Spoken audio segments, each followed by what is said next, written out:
I was going to say that SEO with Fat Joe is as peaceful as this, but then the birds are all having fights.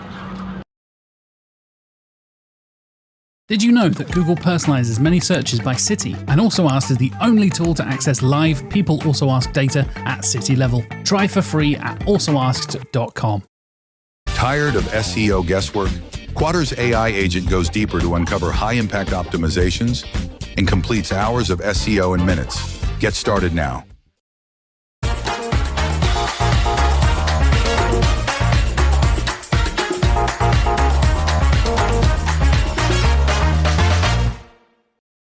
Hi everybody, how are you doing? I hope everybody's energised. So yes, I'm Danny Blackburn, I'm Chief Strategy Officer at KINESSO. And yeah, my SEO journey started 10 years ago now, 2015, when I walked into the offices of a small independent search and content agency in Leeds called Sticky Eyes. Now, a couple of years later, Sticky Eyes was acquired by IPG, so we were thrust into the heart of one of the world's biggest advertising networks. And that means I've got a really kind of lots of experience of working with brands of different size in SEO, from little startups through to leading challenger brands through to some of the biggest corporations in the world. And that's given me a really interesting perspective about what does it mean to be a big brand in SEO? What does it mean to be a smaller brand? And what are the relative strengths and weaknesses? Because there's been a huge amount written over the last probably 12, 18 months that brand is now the most important thing in SEO, right? And there's definitely some evidence to suggest that's true. And that's almost quite tempting for us to just kind of throw up our hands as SEOs and say, well, if we're not the biggest brand in the market, then what's the point doing any of this stuff if it's all about brand power? But the truth is that big brands aren't invincible in SEO. And in many ways, smaller brands actually have the advantage and the upper hand in some areas. So today's talk is really about how to fight giants. It's a lesson in how those smaller brands can gain the advantage. If you're lucky enough to be one of those giants, well, kudos to you. And hopefully there's a few little tips in here about how you can defend yourselves against some of those plucky young upstarts that are nipping at your heels. I want to start though today with a story, and it's a story that I think everybody in this room has probably heard before. So this is the Shephelah, which is a beautiful area of ridges and valleys in the Levant in the Middle East. And this is where about 3,000 years ago, the ancient Israelites faced off against the Philistines who were invading from nearby Crete. The Israelites lined up on one ridge, the Philistines lined up on the other. They faced off and realised that nobody dared do anything because they were really evenly matched. So to break the deadlock, the Philistines sent forth their most feared and powerful warrior, and he called on the Israelites to send down their champion to face him in one-to-one combat. And this guy was an absolute giant, right? 6'9", armed to the teeth with swords and spears, head to toe in the very latest Bronze Age technology armour that you can see there. And unsurprisingly, nobody fancied it, right? Until one young shepherd stepped up and said, you know what? I reckon I can take this guy. So yeah, they tried to talk him out of it, obviously. Didn't stand a chance. But he knew that he had the upper hand. And so began one of history's most famous battles. Because, of course, the giant's name was Goliath, and the young shepherd was called David. And you know the story from there on in, right? David picks up some stones, takes his slingshot, thwacks Goliath right between the eyes, knocks him out, rushes up to him, grabs his sword, chops his head off, job done. And for thousands of years, this has been the world's definitive underdog story. It's a tale of courage, of bravery, and of faith. But we've actually been reading this story wrong. There's much, much more to it than that. The story of David and Goliath is actually an instruction manual for how to fight giants in SEO. Take my word for it. Because giants aren't what we think they are. What appears to give them that strength is actually their greatest weakness. And the same is true in SEO as it was in that battle 3,000 years ago. At a time when search engines are really kind of championing these big brands, we need to exploit their weaknesses if you're working for a smaller brand and lean into our own advantages. So let's look again at this story through the lens of what we can do in SEO. Okay, lesson number one. The right idea beats all the gear. When I first heard the David and Goliath story, this is, I think, what I imagined, right? So a little kid with a toy Dennis the Menace style catapult, right, fighting against this massive giant. But the truth is that the Bronze Age slingshot was actually a really advanced piece of technology back in the day. And this shepherd really, really knew how to use it. It was a devastating weapon. I'm now going to demonstrate this with the help of a hunky, beardy guy from TikTok who, for some reason, isn't wearing a shirt. So that was a very clean shot to the side of the head here. And dude, I mean, you can see obviously it ruptured the entirety of the skull. So you can see that's going to hurt, right? David is armed with one of the Bronze Age most advanced and sophisticated weapons, and he spent years getting really, really good at using it. So he might not have all the tools, all the weapons, all the armor, but he's got really good at using one thing.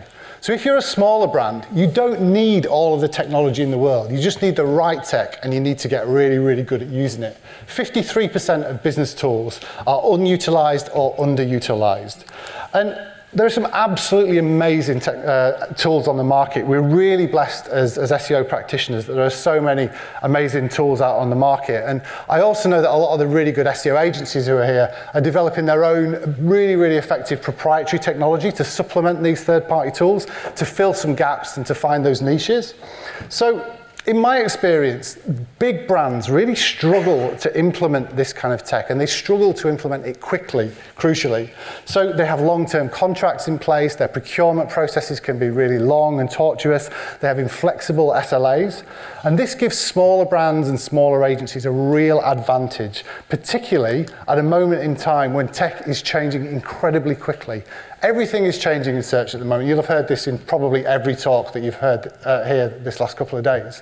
So as AIOs are starting to come into Google, as these LLM search engines are starting to kind of really gain a foothold, now is a really important time to start to explore new technology and actually take the learnings from that new technology, implement it, experiment, learn the lessons, and actually do that as fast as you can, because big brands are going to still be sat in a committee room somewhere debating how to use these things and what to do with them. And this is exactly the kind of stuff that we're doing at the moment. So this is just the output from one of the tools we're building at the moment, where we basically can take specific audience groups, upload them into the tool for a specific category, and get a read on where search behavior is happening for these particular audiences. Now, that insight is great, but it's useless unless you actually do something with it, right? And this is where smaller brands have a real opportunity. We've shown this stuff to lots and lots of different brands, and definitely in my experience, it's the smaller brands who've actually been able to actually enact the lessons and the learnings quicker. So yeah, we need to move fast. And that's even more important because lots of people are actually ignoring this stuff right now. Whether they're ignoring it or they just can't get it through, either way, 53% of marketers not using search ads outside of Google. So there's a great opportunity for the smaller brands to do it. Okay, so to summarize, if you're a smaller brand, focus on finding the right tools, building the right tools to put yourself on that cutting edge, and critically implement the lessons and the learnings quickly. Okay, lesson number 2. Don't go toe-to-toe with a giant. It's a pretty obvious thing to say, but it's really important, right? So this is an image from a 6th century Byzantine silver plate, and it's the first depiction of the David and Goliath story in art. And what you'll see here is it shows David right up in Goliath's grill. And that is absolutely not what happened in the story. If David had got that close to Goliath, he'd have got squashed like a bug in 2 minutes flat. The slingshot is a long-range precision weapon. He picked his spot and he used it really effectively. So this is exactly what we need to do from a search perspective as a smaller brand. Fight smarter, not harder. And in SEO, it can always be really tempting to go after the biggest keywords. But in my experience, there's sometimes a much bigger opportunity to be had by picking lots of precision battles. Those big winnable battles that are not the biggest on the market. So in many cases, there's more search volume for a large number of smaller terms than there is for the smaller number of large terms. So again, by using data for your particular market, your particular search universe, this is where you can kind of find those battles that, as a smaller brand, you can actually gain the advantage. Now, just to contextualize that a bit, this is my favorite example of this point. If you want to rank for flapjack recipes, it's going to be really, really hard, unless you're BBC Good Food, because they can rank for everything. It's very, very competitive. Yes, there's massive search volume for flapjack recipes, but the sites that rank for this keyword are incredibly authoritative. The content that is on those sites is incredibly relevant. The CPCs, this is a competitive keyword. Chewy flapjack recipes, sounds tasty, right? It's smaller search volume, absolutely, but it's a much more winnable battle. The authority of the sites that rank well for it is lower, the relevance of the content on those sites is much lower.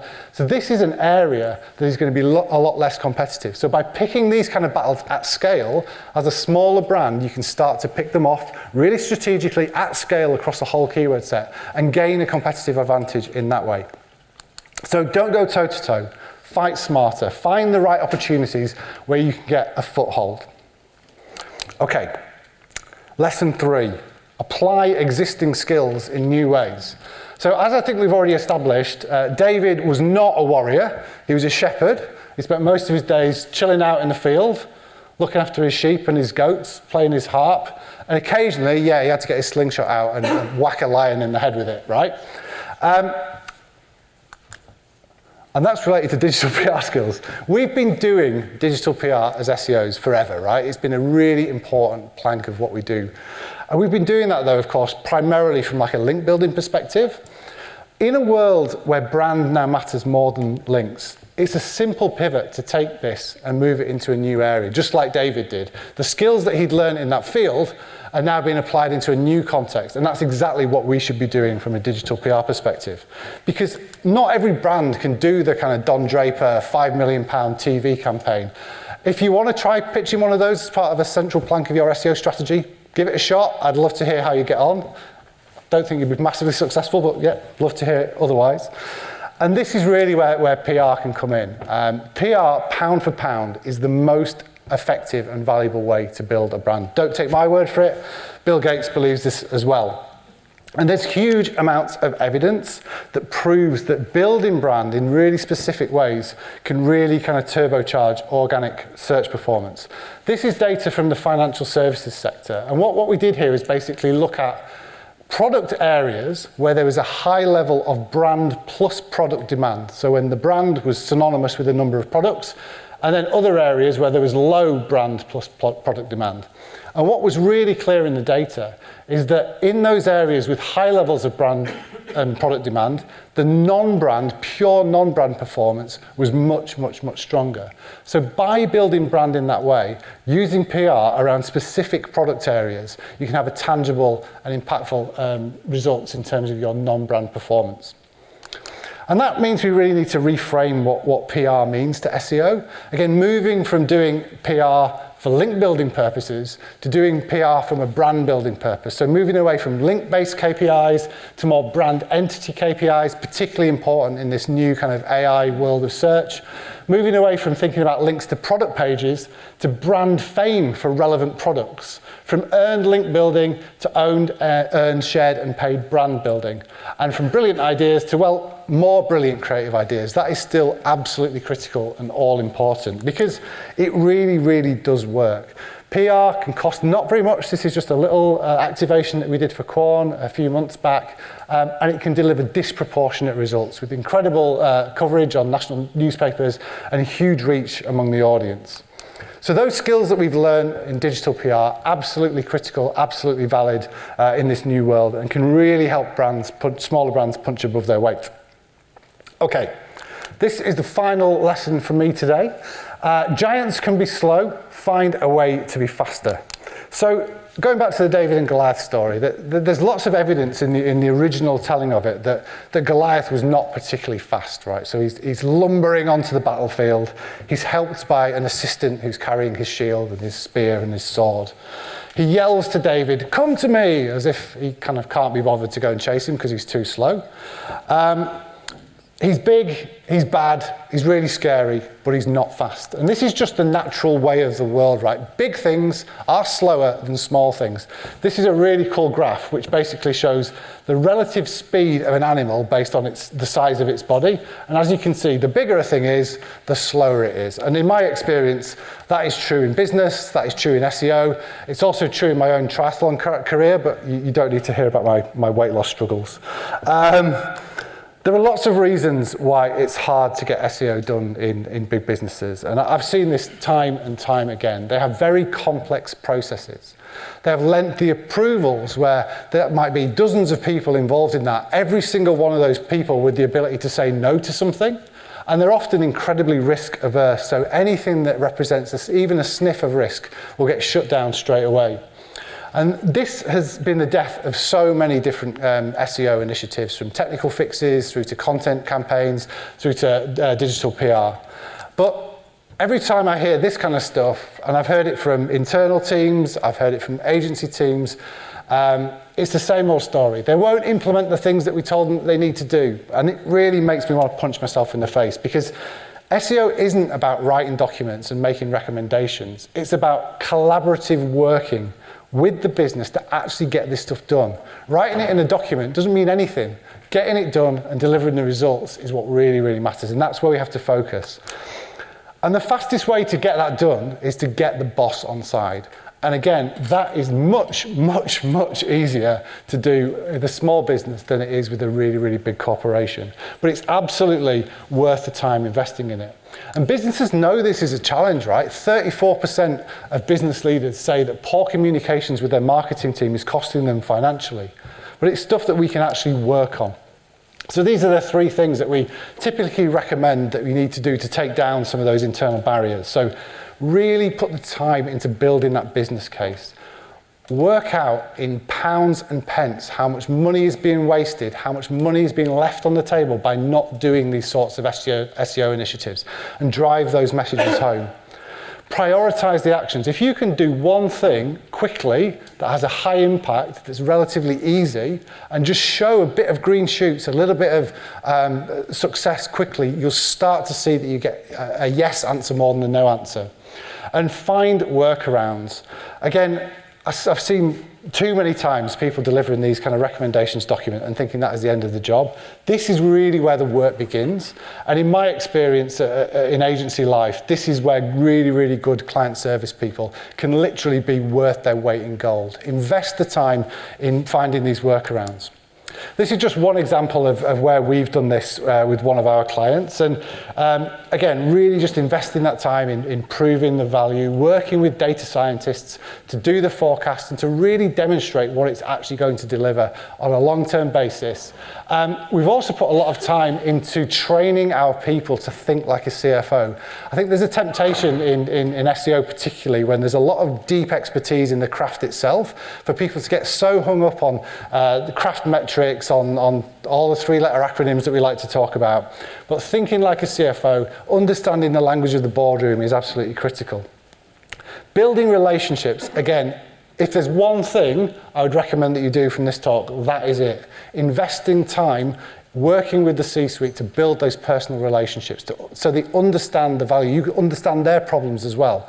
And we're embedding our people in our clients' offices all the time just for this reason, to build those relationships. It can be really transformational.